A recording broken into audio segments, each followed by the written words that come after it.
अस्सलाम वालेकुम। आज हम बनाएंगे आयुर्वेदिक काढ़ा सर्दी और खांसी के लिए।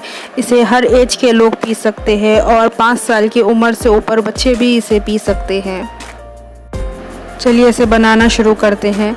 मैंने यहाँ एक बर्तन ले लिया है। मैं इसमें 1.5 गिलास पानी ऐड कर रही हूँ। हमें ये पानी को इतना पकाना है कि ये पक के 1 गिलास हो जाए।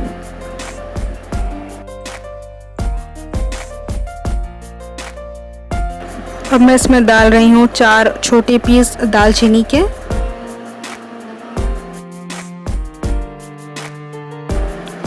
3 लौंग, 1/4 स्पून यानी पाव चम्मच कलौंजी के दाने, 1 चम्मच अजवाइन,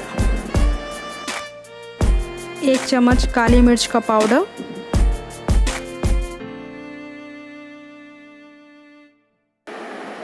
मैंने एक छोटा पीस अदरक का लिया है, बारीक कट करके ले लिया है मैंने इसे।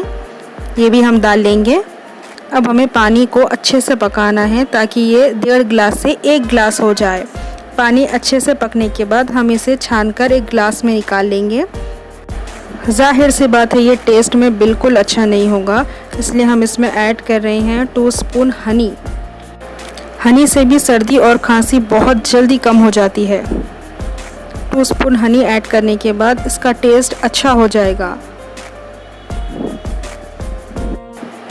आप चाहे तो 3 या 4 चम्मच भी हनी डाल सकते हैं इसमें। हनी खासियत गर्म होती है, इससे कोई नुकसान नहीं होगा।